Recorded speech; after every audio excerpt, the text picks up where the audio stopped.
Hello, and welcome to It's Already In You podcast. We are your hosts, Liz and Janine, nutrition and movement experts, mothers and business owners, obsessed with helping you quiet the noise of diet culture. Seeing through the false advertising and promises of our food and fitness industries, helping you discover that everything you need to upgrade your health and well-being is already in you. So we are here today to talk about the word moderation, or maybe you say balance. I'm sure there's a couple other ways to explain that kind of approach to really anything. Obviously, we're going to talk about when it comes to nutrition and health choices, but this can apply to a lot of areas in our lives. How we use those words, why we use those words. And as I was preparing for this episode and we were sitting down, I wanted to look up the definition of moderation. And the definition is the avoidance of excess or extreme. So when you think about the avoidance of excess or extreme, so you are trying to stay away from extreme behaviors, extreme choices, excess of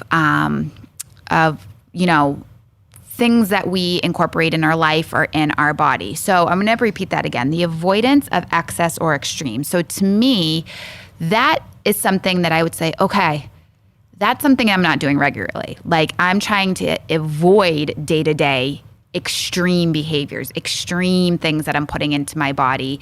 And if I do choose them, I'm going to choose them very rarely. So when I say that, Janine, what is the first thing that pops into your head? So it's funny because I feel like these words are very, as much as they are, they're buzzwords and they're in this wellness industry and space, and we use them a lot, right? I think that they mean something so different for everybody, even though there's a definition and you just read it, and it's still it means something very different for you than it does for me, than it does for, a child, than it does for a client that you're speaking to. And over the years doing seminars and hearing people say, I do this, but I do it in moderation, Yeah. I think that it's time that we really think about the word moderation and how for us it has made a difference in our health and well-being, and how we look at it, because I think for most of us it has become an excuse and more of a negative than it is a positive. Yeah. And mainly because moderation is really difficult if you're living a life in the American food system. If you're living in this society where, everywhere you go, there's drinking alcohol, or there's, eating fast food, or there's just so much around us. So depending on what we're talking about, if we're talking about alcohol, who's defining what moderation of alcohol is, right? Do you think that it's one drink a day? Do you think it's one a week? Do you think it's one a month? Do you think it's, during social events a few times a year, right? So I think to use a word in relation to what fits into a wellness lifestyle, right, or a healthy lifestyle, we need to define it a little bit more than generically, right? Than having it be so ambiguous. And I just don't think you can do that with that word. So I'm excited that we're discussing this today, because I think it's gonna make people, eyes wide open, wow, I do use that word as an excuse to do things that I want to do that I'm really not supposed to do. Yeah. Right. And again, we always want to keep that mindset open of nothing is negative, right? Don't beat yourself up for doing something or feeling a certain way about the way that you explain your why, right? But I think it is important to reconnect and think about why we use this word and why we need something like this in order to do the things that we feel are not serving us well or giving us that healthy, response that we're looking for. So yeah. Yeah. I mean, I think a lot of this stuff too is like, as you're saying that, where we are now is not where we were 20 years ago, 30 years ago, 40 years ago with nutrition. And so a lot of what we need to keep reminding ourselves, and I've been seeing it a lot like on Instagram and stuff, like, the goldfish now are not the same as the goldfish like 30 years ago, and you see the ingredients list of both. The ice cream now is not the Hood ice cream now is not the same as it was. Right. And there is so much truth to that. And so if we kind of have this like blanket mindset of like, this food is this food, and don't understand how it's changed and it's evolved, and most likely there has been more artificial ingredients added in, and less real ingredients, the cheese that was once in goldfish or the milk or the grain or whatever. Now there's ingredients that make it taste like cheese, but it's not real, Right. And so that thought process of moderation or balance maybe did serve people at one time in a positive way. It was a celebratory thing, or it was something that you had on the weekends or a Friday night when you're watching a movie with your family, and it was that thing that you looked forward to, and it had more meaning than just like eating in your car or at the end of every day or whatever it might be that sometimes it becomes without us even knowing. Yes.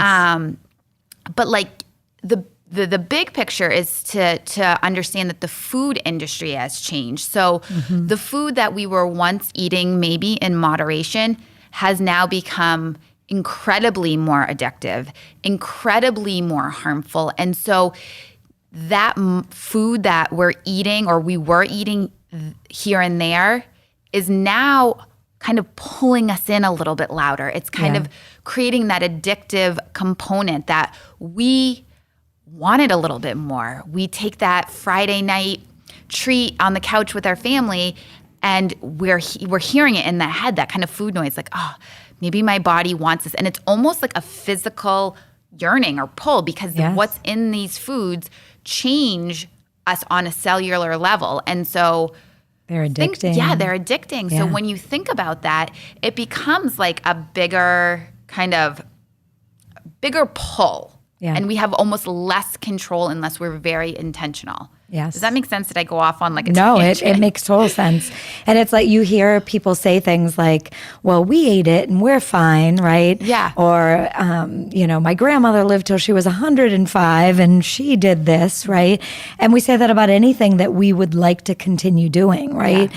And sadly, but understandably, we all want to be healthy, but we also all want to continue doing the things that we think are fun or that are treats or that, we've done culturally or that we've done throughout the years as those, exciting, like, I don't know about you growing up, but like soda in my house was like maybe on a holiday or ginger ale when you had an upset belly, right? Like, and you think that you're doing the right thing by continuing that process, but in reality, ginger ale from 2024 with high fructose corn syrup and artificial coloring and no ginger in it, artificial flavors, is not the same thing as 1975 when your mother gave it to you because you had a boo-boo belly, and it was actually ginger and carbonated water, right? So I think there's some realistic aspects of everything that we remember and believe in, but now because things have changed so much and people are not all aware of how much they've changed. Sure. There's so many people that you could say there's no ginger in that ginger ale, and they would look at you like, are you crazy? Like, of course there is. It's ginger ale, right? But there isn't any ginger ale in most of the ginger ales that are made now unless you purposefully look for that. Yeah. So yeah, I think, and like you said, all of these products that you may have had certain candies or certain sodas or certain, juice drinks growing up, and you had them once in a while. And maybe some of them had a lot of sugar in them and some of them didn't have that much sugar in them. And now, though, you wake up in the morning and if you were to say, I'm going to have this product in moderation because I know it has high fructose corn syrup in it, which maybe you don't even understand what that is. Maybe you just think, I know it has a lot of sugar in it, right? So you wake up and you have a Pop-Tart because that's what you're so used to having once in a while as a treat for breakfast when you're on vacation. So that Pop-Tart has high fructose corn syrup. And then you have some fruit juice, and that fruit juice has high fructose corn syrup. And then you have cereal later in the morning because you really didn't have enough breakfast and you think the cereal's a little healthier, and the cereal you're eating has high fructose corn syrup. And then you make a sandwich for lunch and your bread has high fructose corn syrup in it. And then, and so on and so forth. And I think that we get the point. But now excessive is the word. It's not, I just had a little something with sugar in it or this high fructose corn syrup in it. Almost every meal has contained something with this in it. And I think that is, really what we need to start realizing and looking at is that, if you want the cookie, maybe you make the cookie, first of all, so that it has wholesome ingredients that man hasn't, interfered with or messed with, because I think that is one of our biggest problems in America, that there's so much interference with whole foods now. Like now we have a whole new category, right, of processed foods. Now we have ultra-processed foods. And probably a topic for another day, and I'm sure you've seen this, and maybe our listeners have seen or heard this, but we're fed all of this information from media. And Time Magazine's cover, I think a year ago, said why ultra-processed food is so bad for us. Fast forward a year around the same time frame, and there's now the front page that says why ultra-processed food might not be that bad for us. It's crazy, right? Yeah. And so you have to be your own advocate and take into consideration why? Yeah. Why is the media telling us one thing 1 year ago to the day, telling us something else 1 year later? What is that? Is it big business food system that is hey, we need for this to not look as bad as it does. Yeah. And when does that stop? But, we're also worried about, don't scare the listeners, right? But they did the same thing with tobacco. So you have to have eyes wide open and realize that, there was articles, there was media, advertisements that cigarettes were not all that bad for you, right? Or they were really bad for you, and then they weren't bad for you at all. And then, doctors would suggest smoking this type of cigarette instead of that type of cigarette. I mean, this is real. Yeah. And some people don't remember this or even are not aware of it, but it is very real and true. And so I think we just need to again, think to ourselves, okay, we all know. I mean, it's not like rocket science to think that things that have been processed and ultra-processed and taken away from their natural form are probably not serving us for health reasons. They're not providing our cells on that cellular level with anything. As a matter of fact, the body doesn't even know what to do with most of these chemicals and ingredients and the makeup of these things because they're not real, right? So how do you take something that's not real and say you're going to have it in moderation? So going back to that, okay, if you want that cookie and you're talking about balance, maybe it's not the middle of the grocery store that we're going to. Maybe it is, getting the things that are at home that could make the cookie and enjoying it and allowing our bodies to feel whatever it is that we want to feel, like a kid again, like fun, and it can be even more fun. You're doing it with your kids. You're making the cookies. You're actually in the kitchen. You're showing them how they're made and what ingredients are going into them, right? But bringing it back to that place in you that you know is better for you and more right, than trying to make an excuse to buy the bag, the box, the ultra-processed food that we're trying to find an excuse to have once in a while. Yeah. Yeah. And so as you're talking, and I'm just like in a trance by what you're saying, because it's like, yes, like, you know, like why, like, honestly, you guys, like, just think about this. Like, okay, I know that when I look at my cart, if it is filled with a lot of boxes and bags and bottles and processed foods, and I know that these are going to come into my body on a regular basis, or my kid's body or my family or whatever, think about why.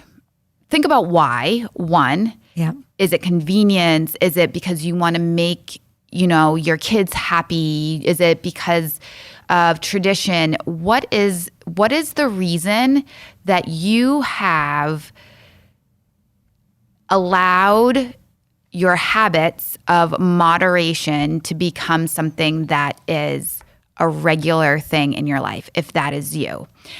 I think that it's super common as you're talking. Like, this is something that, like, I almost feel, I'm not nervous, but like nervous to talk about, because I feel like it's very blunt. Like it is or it isn't. Like, you know, it's like one of those things that, like, you have to look at your choices. And, you know, I've learned so much from you in this area, because I don't think I was a moderation person. I don't think I found myself saying that, but I definitely felt like maybe I was, that there was more wiggle room, and it more around my kids. I had that's the area that I'm still growing in, is finding a space where I feel like they're getting what they want in synergy with what I know is best for them. Trying to find that, lack of better wording, balance for them. Yes.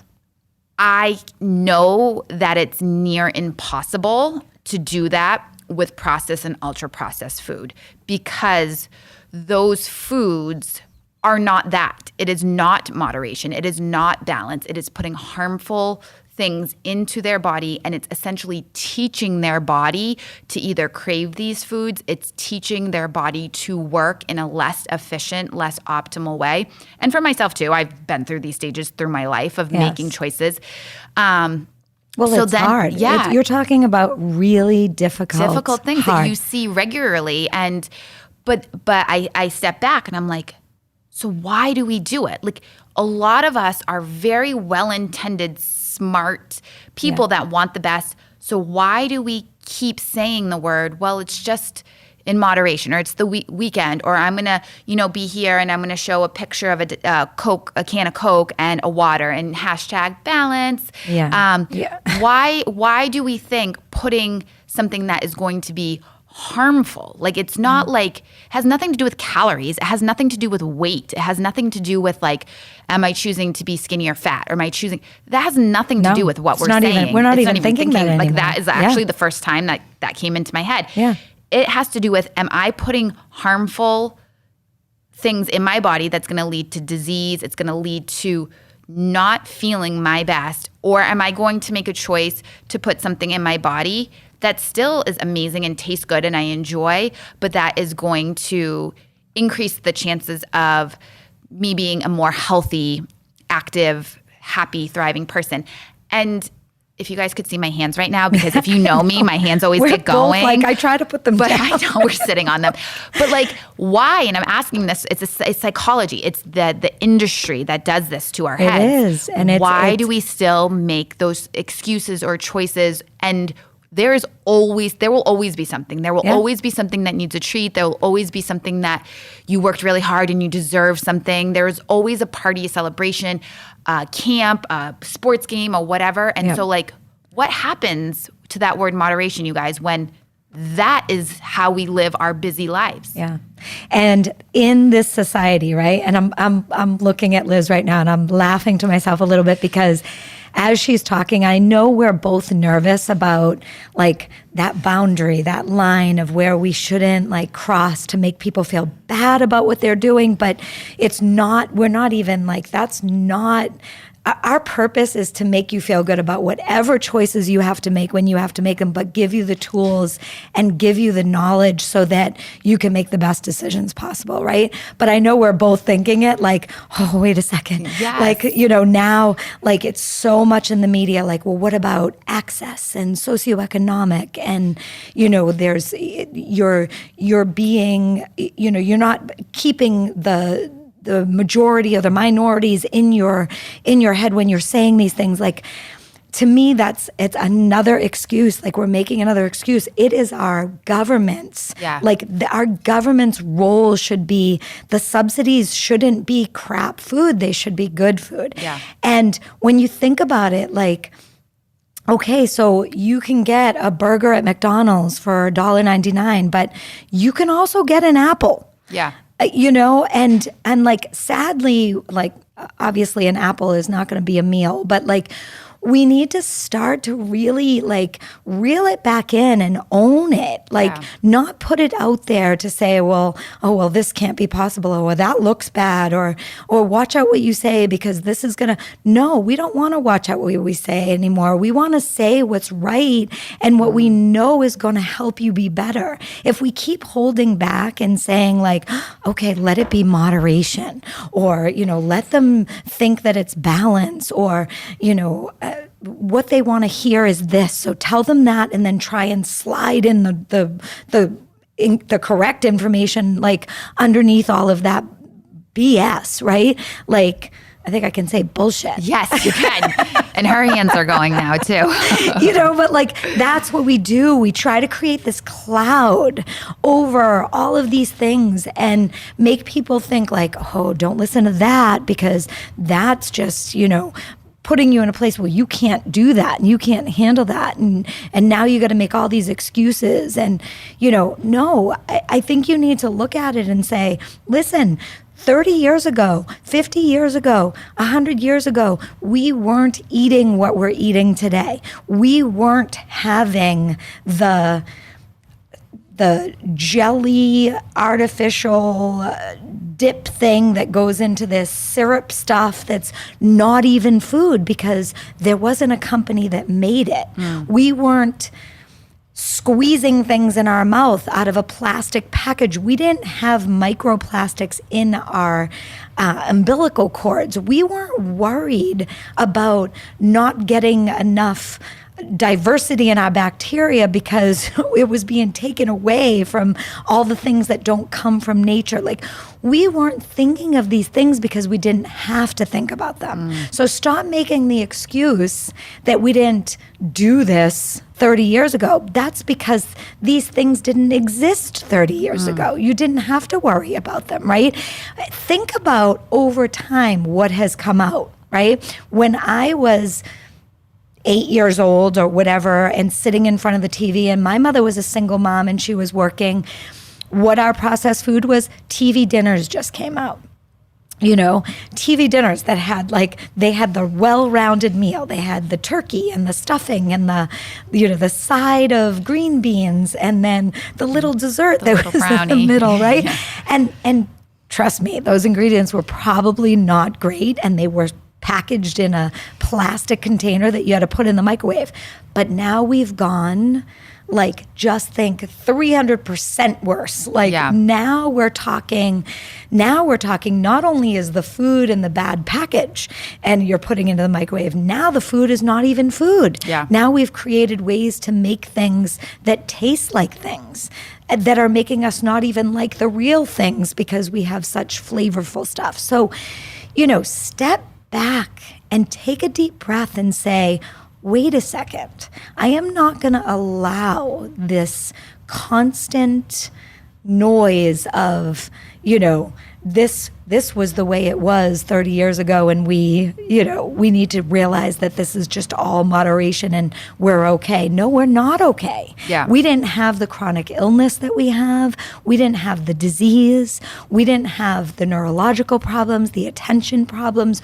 We didn't have the allergies that we have. This is all from the changes from what has happened over the past 100 years. So we need to start looking at that and taking a look in the mirror and saying like, okay, stop making the excuse. What can I do to make the right changes? So tips, what would you say, Liz? What can we start doing instead of making the excuse, well, I'm just going to do this in moderation? Like, what can we say that is going to be a positive change, but one that people can handle? Yeah, I mean, we've said it before. I mean, you want to feel empowered. You want to feel like it's a positive choice that you're making in your life, something that's going to benefit you, not like, oh my God, I'm being forced to do this. So, the thing that I would say to anybody is start with just looking at your ingredients. I know we're kind of a broken record with that, but it's honestly so simple.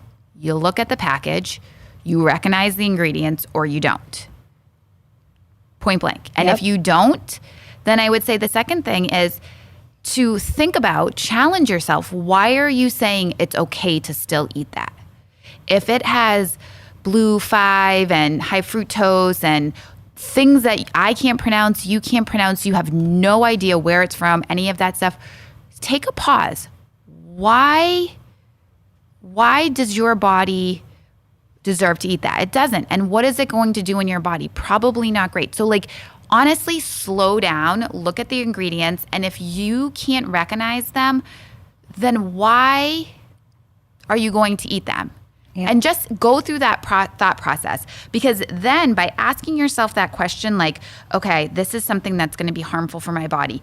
I know food is for nutrition and health. And if it's not that, you are allowing yourself to stop and make a informed decision. And it can also help asking that question, separating the difference between emotional eating or habitual eating or whatever. You can kind of start to weed through. Or applying it to what society wants you to do. You can being like, oh, why am I being told that this is what I should eat in the morning, these Pop-Tarts or this bowl of cereal? They're telling me, oh, it's convenient. You can get out the door in 2 minutes and pack up the kids and go with the breakfast. And taking a pause, and then you start to figure out like, what are some small changes I can make in order to support my body better, and to honestly like not only say no to these harmful things, but say no to being controlled by this industry that honestly does not have our best interest as their interest. Like it's just not. And so you can't kind of be healthy. Yeah.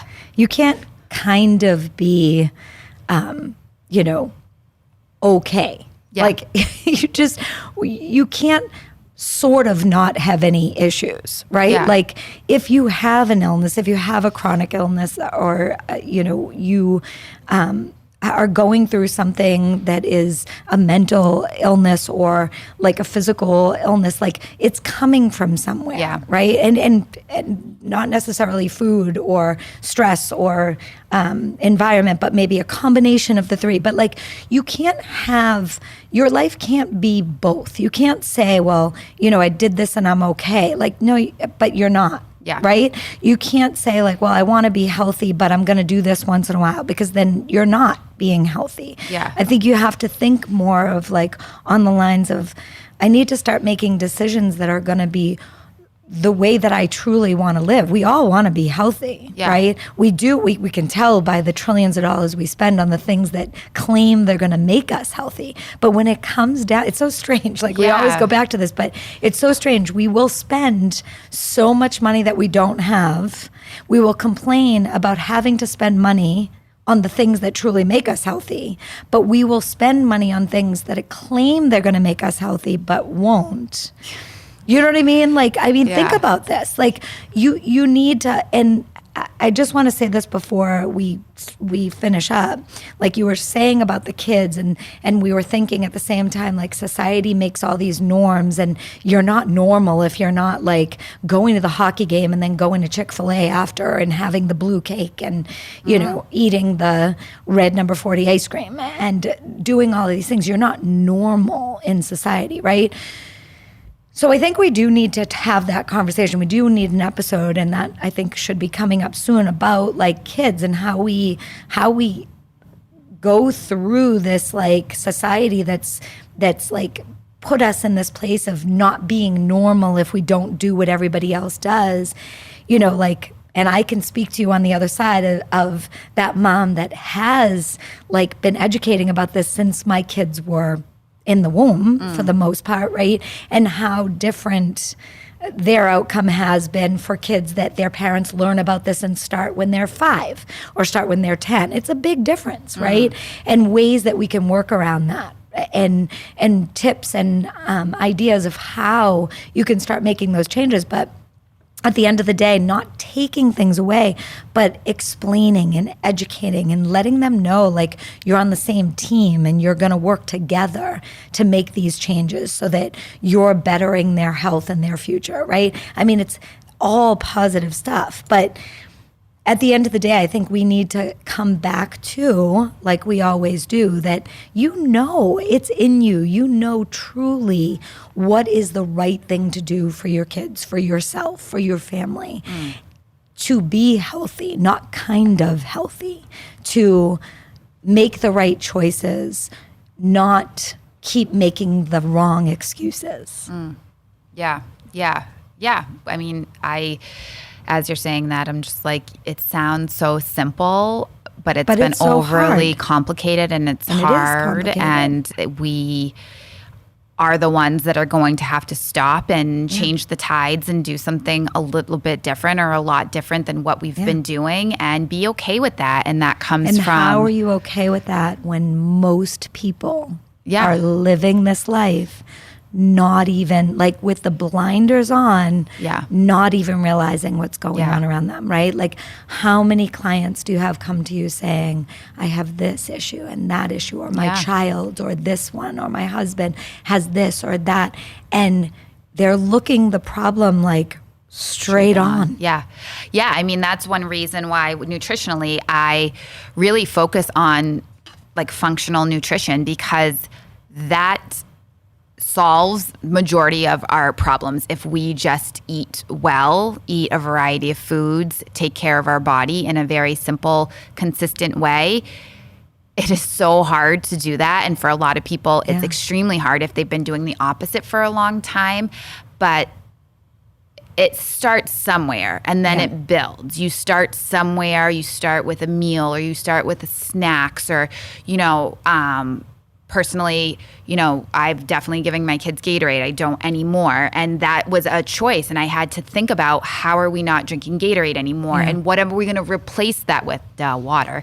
But like, what if they want something that tastes a little bit more like... Or what if they are working out for 90 plus minutes and they need an electrolyte or whatever? What does that look like? Totally. Right? But like, honestly... I am pretty educated in this and have been in this field for a long time. And that to simply like get my kids to not drink Gatorade, because I thought everybody's drinking it. They're athletes. It's all around. Yeah. And then I had to take some personal responsibility being like, and there was probably a year, should have been the whole time, but a true year that every time I picked it up, I felt this like horrible feeling. Like, what am I allowing them? And I still said, because of the pressure of just, I didn't want to disappoint them, I still said, okay, you can have that. Yeah. But when I'm really honest with myself, I know what they're putting into their bodies is harming them. It's not even just neutralizing them. It's harmful. Yeah. And that drink in 1980 is different than 2024. So when it came out, I have the original recipe for Gatorade. Like you could look it up. Totally. It's salt and it's like natural stuff. So it's just starting with those things, the things that you can start to identify and work through one, replace one, and then start something. And you'll begin to teach your body and then your mindset, and you'll perceive things differently and you'll see things differently. And that's the process. None of us are quote unquote perfect all the time, but it is the intention behind how you live your life and you make your choices that are going to benefit you the majority of the time. And so I guess that's what I want to leave you guys with, is starting small and just taking a little extra time to value your health and the health of your family or whoever is kind of dependent on you if you're a mom. And don't get overwhelmed. Like, and you can hear it in us. We feel the same way. We're like, it's hard. Yeah. It is really hard. And society makes it really difficult to take that first step. But instead of like allowing it to overwhelm you, take one step at a time, make one change, and while you're making that change, educate the people around you, and know that if no one wants to listen to you, it's okay. You're making the changes for yourself. You're doing what you can do for you, and there's gonna be a good result from that, you know, and the consequences of not making those changes are real. So, but one day at a time. One day at a time. It's in you, you guys. Yes. We love supporting you through this process. If you have any questions, always feel free to email us at it'salreadyinyoupodcast@gmail.com and find us on Instagram. Thanks for joining us, and we will see you guys soon. See you soon.